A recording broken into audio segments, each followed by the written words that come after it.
Olá pessoal, bem-vindos ao podcast Sessão às 6. Meu nome é Lucas Ribeiro e começa agora uma nova edição, dessa vez sobre Jungle Cruise, novo filme da Disney estrelando The Rock e Emily Blunt. Antes de mais nada, os avisos de sempre. Essa edição será sim dividida em duas partes, a primeira sem spoilers, onde comento a experiência no geral, me baseando apenas no material promocional já divulgado, trailers, posters, enfim. E a segunda será com spoilers, só para aprofundar alguns comentários que eu sinto a necessidade de compartilhar com vocês, beleza? Se quiserem continuar a conversa ou só compartilhar suas impressões do filme, temos o Instagram, @sessãoas6, onde fica mais fácil trocar uma ideia com vocês ouvintes. Então, dito isso, vamos começar. A sinopse é: o capitão Frank e a pesquisadora Lily se aventuram pela Amazônia, determinados a encontrar uma árvore cujos poderes de cura podem mudar o futuro da medicina.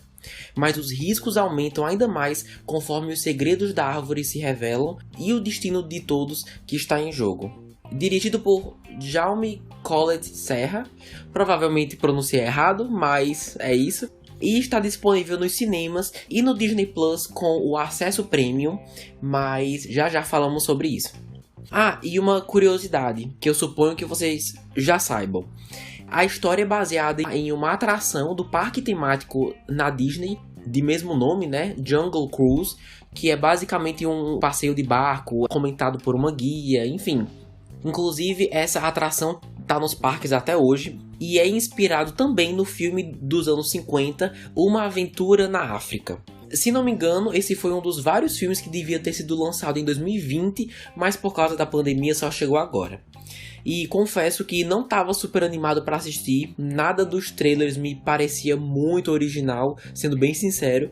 Mas agora que assisti, achei legal, gostei, mas tive alguns problemas que me impediram de gostar ainda mais. Todos vão ser discutidos na segunda parte desse episódio, mas o que posso dizer é que, sobre o roteiro, proporciona sim sequências interessantes, alguns momentos criativos, é super inspirado em Indiana Jones e Piratas do Caribe, muito inspirado. Sobre Indiana Jones, eu até gostei, achei que serviu muito bem a essa marca e a personagem da Emily Blunt, mas Piratas do Caribe, assim, eu nunca vi um filme inteiro dessa franquia, confesso, só algumas partes, mas vi muita gente comparando e de fato se encaixa na minha concepção do que seria um filme de Piratas do Caribe. Em alguns momentos dá pra notar que é apenas uma inspiração, mas em outros, principalmente no terceiro ato, que algumas pessoas podem achar que parece mais uma cópia mesmo. Apesar de eu não ter assistido, mas algumas coisas me lembraram. E acreditam que esse filme tem uma grande reviravolta? Eu fiquei bem surpreso porque esse é o último filme que eu esperava que tivesse uma, sabe? É bem grande, eu não achei previsível, muito pelo contrário. Então assim, crédito a eles por conseguirem fazer isso. Outra coisa que fiquei bem curioso para conferir foi como o Brasil seria retratado. Para quem não sabe, o filme se passa principalmente em Rondônia e no Amazonas. E uma coisa que acho que vocês não sabem sobre mim é que eu adoro ver o Brasil sendo mostrado em grandes filmes blockbuster de Hollywood. Porque quando as produtoras querem pessoas latinas em suas produções, normalmente destacam aqueles que falam espanhol, né? Mas qualquer coisa que tenha a ver com o Brasil, eu já fico animado. Tanto que eu tô louco pra conferir o filme Animais Fantásticos 3, que vai se passar no Brasil nos anos 50, eu acho. Enfim, mas voltando. Infelizmente, Jungle Cruise não foi filmado aqui, e sim no Havaí. Acontece, é normal, mas o que eu esperava mesmo era que a língua portuguesa fizesse parte de vários diálogos, né, por motivos óbvios, mas acaba sendo o contrário. É uma história tão diversa que acaba dando espaço pro inglês, espanhol, alemão e uma língua indígena que eu desconheço, e acabam esquecendo que deveria ter mais destaque, que é o português, que acaba ficando por último. É uma pena. E sobre o espanhol, Não se preocupem, eles não reforçam aquele estereótipo de que no Brasil as pessoas falam espanhol, mas confesso que num filme que se passa na Amazônia, ter mais gente falando espanhol que português pode induzir sim aqueles que não conhecem nada da cultura do país. Mas nada disso me tirou do filme, tá bom? São só observações. E certo, seguindo para o próximo tópico, que no caso são os personagens, temos obviamente Emily Blunt e The Rock, ou Dwayne Johnson, que interpretam respectivamente Lily e Frank. Ah, uma coisa, se você tomar um gole de qualquer bebida alcoólica que seja, toda vez que alguém falar o nome Frank nesse filme, até o final você vai cair duro no chão, porque a cada 10 minutos alguém grita o nome do cara, eu juro, podem prestar atenção. Mas falando sério agora, ambos são o destaque, isso é fato, são super profissionais, muito carismáticos, têm química, sim, juntos. Mas se eu tivesse que escolher um, seria a Emily Blunt. Inclusive, semana passada, para quem não conferiu, eu trouxe aqui ao Sessão A6 um outro filme em que ela foi protagonista, Um Lugar Silencioso, parte 2. Se você quiser conferir também após esse podcast, eu vou deixar o link na descrição, beleza? E eu destacaria ela porque, como eu falei antes, esse ar de Indiana Jones serviu muito bem para sua personagem e também combina com a curiosidade que ela tem de querer conhecer sempre coisas novas e novas culturas, enfim. Eu acho que casou muito bem. E também vale trazer para essa categoria que, assim que eu vi nos trailers que teriam indígenas na história, eu já fiquei meio tenso pela Disney, porque é muito fácil cometer algum equívoco quando o assunto é a comunidade indígena. Convenhamos, não é novidade que Hollywood e até o próprio cinema brasileiro mesmo, de uma forma ou de outra, já acabou reforçando estereótipos ou então vilanizando ou associando a algo místico. Ou seja, é mais fácil fazer um filme para entrar para esse grupo e acabar contribuindo, infelizmente, com essas problemáticas, do que realmente fazer algum progresso a respeito de como personagens indígenas são retratados. Tiveram momentos que eu fiquei me questionando se o diretor não estava fazendo exatamente isso, sabe? Daí eu fui pesquisar e não achei nada, pelo menos até agora, envolvendo alguma polêmica nesse quesito. Não vi ninguém indígena ou que conhece sobre alguma cultura relacionada que tenha assistido o filme, tenha problematizado alguma coisa, porque por eu não ter nenhum conhecimento, nem fazer parte dessa comunidade, não tenho como dizer se a forma como os índios são mostrados em certos momentos realmente são problemáticos, ou se é só coisa da minha cabeça e pela história se passar há décadas atrás era assim mesmo e é só impressão minha, sabe? Se por acaso você assistiu e sabe a resposta, por favor, me avisa lá no Instagram, que eu adoraria ter um esclarecimento sobre isso. Bom, esse filme, como muitos outros da Disney, foi lançado simultaneamente nos cinemas e no Disney Plus com acesso premium. E vale lembrar que esse é o último lançamento, pelo menos por enquanto, que será nesse formato. Ou seja, para quem aí estava reclamando que ia ter que pagar R$70 para assistir algo com exclusividade, não se preocupem. Depois desse, apenas nos cinemas ou direto no Disney Plus sem o custo adicional. Isso quer dizer que os próximos lançamentos deles, como Shang-Chi da Marvel e Free Guy com o Ryan Reynolds, serão exclusivamente nos cinemas. Mas sobre o orçamento de Jungle Cruise, custou $200 milhões para ser feito.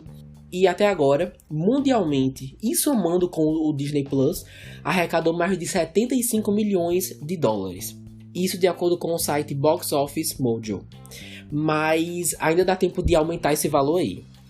No geral, Jungle Cruise é um filme para toda a família, com ação, romance, boas atuações, é super colorido, mas que tem alguns problemas que diminuíram minha experiência, e por isso e outros detalhes, não é o melhor que a Disney já fez. Mas também não quer dizer que é um filme ruim. Ah, Lucas, mas você olha muitos detalhes. Eu vi o trailer e parece ser ótimo, eu vou assistir. assista. Eu encorajo muito todos vocês a não irem só pelo que os outros falam, mas pelas suas próprias impressões e opiniões. Quantas vezes que alguém já disse que um filme era horrível, por exemplo, e eu acabei adorando. E outra, se você só quer passar um tempo entretido, sem pensar muito, é uma boa escolha também, porque, inclusive eu esqueci de falar lá atrás, na parte do roteiro, que se você só parar pra pensar na lógica de algumas coisas, dá pra achar alguns furos. Então, se for assistir, não pensa muito, sabe? Só vai. Mas eu também dou o benefício da dúvida porque, de fato, não sei se eu que não entendi ou não prestei atenção, ou se realmente são furos do roteiro, sabe? Para isso eu teria que assistir uma segunda vez e eu não me vejo fazendo isso, pelo menos por enquanto. E assim chegamos ao fim da primeira parte, sem spoilers, sobre Jungle Cruise. Como falei agora, disse que tinha alguns problemas que me impediram de gostar ainda mais, e é exatamente sobre isso que vamos conversar agora na segunda parte, com spoilers. Quem quiser escutar, mas não quiser saber sobre a reviravolta, não se preocupem, eu vou falar mesmo só desses pontos negativos, mas nada relacionado com a surpresa, beleza? Para quem vai parar por aqui, compartilhe esse podcast com quem também curte cinema, que ajuda demais. E também nos siga no Instagram, @sessãoas6, para ficar por dentro do que está por vir. Então, vamos agora para a sessão com spoilers. Bora lá! Beleza, quero começar pelo final. Literalmente, os últimos 5 minutos antes do filme terminar, a personagem da Emily Blunt, que é a Lily, passa o filme inteiro dizendo que quer achar árvore para revolucionar a medicina, né? E ajudar as pessoas doentes e tudo mais. E no fim, não sei se quem assistiu reparou, uma última pétala da árvore tinha brotado. E não mostram o que aconteceu, se alguém pegou ou não, enfim. E depois todo mundo volta para Londres, acho que era Londres, onde basicamente vivem todos felizes para sempre. E Lily e Frank vivendo juntos, e ela ensinando ele a dirigir, beleza. Primeiro, foi um final muito apressado. E segundo, eles ignoram completamente o arco dela de querer ajudar as pessoas, porque é tanto tempo investindo nisso que no fim não dá em nada. A não ser que eu não tenha visto, claro, mas pouca coisa já resolveria, sabe? Por exemplo, aquela pétala que a câmera ficou lá destacando e não fizeram nada, ela poderia ter pego e ter feito algo com isso. Sei lá, dá pra um laboratório de pesquisa, enfim. Tanta coisa, ela esqueceu completamente e só me fez achar tudo ainda mais apressado. Como se não tivessem mais tempo de fazer nada. Então, teve isso. Mas o meu maior problema, de longe, foi um aspecto do personagem McGregor, que é o irmão da Lily, né? Interpretado pelo ator Jack Whitehall. E é o seguinte, há alguns anos atrás, quando estavam escalando o elenco para o filme, vários informantes confirmaram, e posteriormente, se não me engano, a própria Disney, que o irmão da protagonista do filme seria abertamente gay. Aí começou, né? Disney tem primeiro personagem abertamente LGBTQ+, em filme. Disney toma iniciativa e faz isso. Ou seja, como eu já sabia disso, já tinha a noção que esse fator estaria presente na história. E se você aí já assistiu, deve lembrar da conversa entre o Frank e o irmão da Lily, o McGregor. E ele começa a falar da vida dele, né? Que a família estava empurrando uns casamentos arranjados, mas que ele não estava afim, porque o interesse dele estava em outro lugar. Cara, isso é simplesmente horrível. Vocês não têm noção de como isso é ruim. Porque de resto, ele fala tudo. Ah, minha família e amigos me ignoraram, meu tio queria me deserdar, só a Lily que ficou do meu lado nesse tempo todo. Assim, a história tá pronta, sabe? Mas não falar que ele é gay e só deixar nas entrelinhas é tão ruim, porque tá claro que a Disney ainda não tá pronta pra dar aquele passo e se atualizar com o resto da sociedade, o que é triste, porque prova que seus filmes ainda são metodicamente feitos para agradar o maior número de pessoas. E eu suponho que na cabeça dos executivos, eles agradaram todo mundo. Para eles, o público mais conservador consegue assistir de boas e a comunidade LGBT+, se sente representada. E assim, eu quero deixar claro que óbvio que filmes são feitos para agradar o maior número de pessoas. Mas se você dá a entender que vai trazer representatividade, traga representatividade. O que me deixou mais frustrado foi a Disney levar o crédito lá atrás de que o que eles iam fazer era algo muito bom e tudo mais, para chegar na hora e não ser. E sabe o que é o pior? Isso já aconteceu antes. Exatamente a mesma coisa já aconteceu no live action de A Bela e a Fera. Não sei se vocês se recordam disso. Acho que é em 2017. Com o personagem do Le Fou, o amigo lá, o capacho do Gaston. Eles vendiam o filme como diverso e que trazia representatividade, pra no fim ele ter uma cena super curta no final dançando com outro cara, sabe? Ah, Lucas, mas o filme se passa no século passado. A sociedade naquela época é muito diferente e tem uma mente muito fechada. E um exemplo disso são os caras lá implicando porque a Lily usava calça. Olha, verdade. Mas então por que trazer isso pra história? Por que se dá o trabalho de colocar personagem gay nesse filme? Por que não, sei lá, Cruella, sabe? Foi o que eu acabei de falar. Se você não tá disposto a trazer representatividade, então não traga. É 1000 vezes melhor do que dizer que vai trazer e fazer tudo pela metade. E assim, não me levem a mal. Jack Whitehall faz um ótimo trabalho. Ele tem cenas engraçadas, faz o que pode com o que lhe é dado e ajuda bastante na trama. É um ótimo coadjuvante. Se ele realmente fosse abertamente LGBTQ+, seria melhor ainda, porque seria um personagem não definido pela sua sexualidade, sabe? Porque ele realmente tem uma importância no filme, o que é ótimo. Mas pelo fato da Disney não estar disposta a ir lá, como eles disseram que iam, é o que evita tudo isso de ser ainda melhor, sabe? Ou pelo menos decente. Mas é só essa questão que me tirou do filme. Até diminuiu, assim, a minha experiência. O que é uma pena. Bom, e é nesse clima de alegria que vamos chegando ao fim de mais um episódio. Pra quem assistiu, curtiu? Acharam que a Disney representou a comunidade LGBTQ+? Concordam comigo? Discordam? Já sabem, né? Só procurar lá no @sessãoas6 e dizer do que acharam, do filme ou do podcast mesmo. Adoro o feedback de vocês. Espero que tenham curtido, assim como eu gostei de gravar. Para quem escutou até aqui, agradeço demais. E se puderem, compartilhem o podcast para fazer o número de ouvintes crescer cada vez mais. Fiquem atentos às próximas semanas, que temos novidades e convidados por aí. E é isso. Um grande beijo e até a próxima.